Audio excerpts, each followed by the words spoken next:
Earlier, I spoke via broadband to Bahraini opposition activist Maryam al-Khawaja. I asked her what she would have said were she to testify before the US Congress. The human rights violations, basically, that we've been documenting for more than a year now have continued, and in some cases have actually gotten worse. The Bahraini government has gotten really good at making a lot of empty promises, which gets a lot of international attention, but then unfortunately when it comes to implementing them, it usually doesn't go through with them. For example, we've been hearing a great deal about how torture in prisons has ended. Would you agree with that assessment?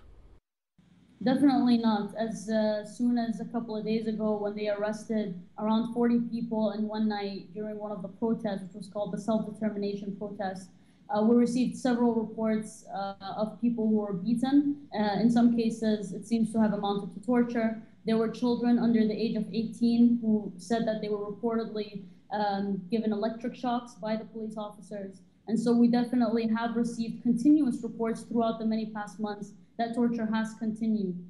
That has changed to a certain extent from official police stations into unofficial torture centers, which was actually documented also in a Human Rights Watch report.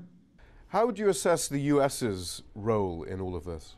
President Obama made a very good speech in May where he spoke about the things that needed to change. He spoke about the demolition of mosques, and he spoke about the political leaders who were imprisoned who needed to be at the dialogue table. Now, unfortunately, there's been no follow-up on that. On the contrary, Secretary of State Hillary Clinton actually came out and said that Bahrain had the sovereign right to invite the GCC forces into the country, which caused a huge problem because, in a way, it legitimized their presence, but also it made it impossible for activists to get any other country to condemn the entrance of these forces into Bahrain. And then from there, what we've seen is statements from every once in a while, so they're not consistent. And usually every statement will start with, Bahrain is a US ally and friend, and then they'll make some light, condemnations of some of the violations that are ongoing.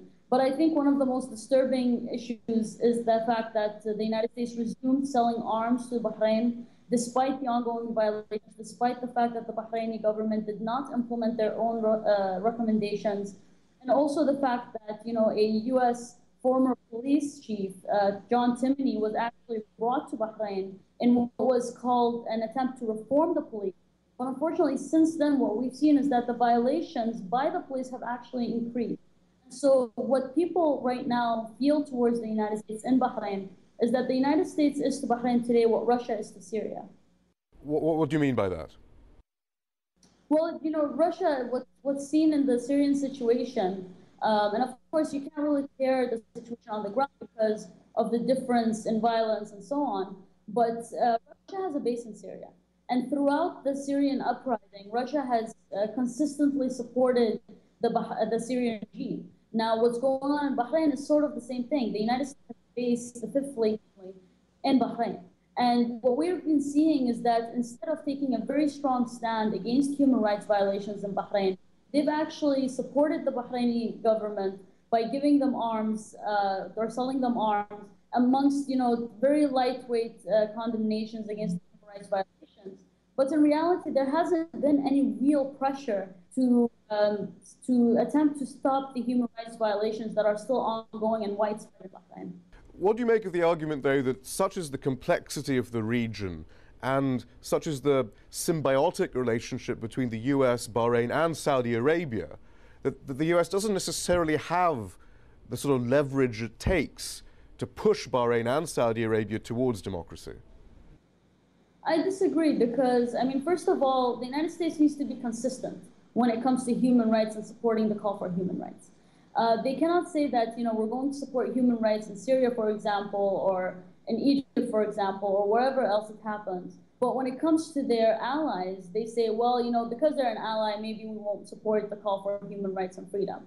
It really ruins the credibility of the United States, not just in Bahrain, but in the entire region, when they have such double standards. But also, I think, for many people who live in the region, they know that Bahrain and Saudi Arabia and other countries really depend on Western support, specifically from the United States, to stay in power. And so the Bahrainis are in need of the United States administration more than the US needs the Bahraini regime to stay in place.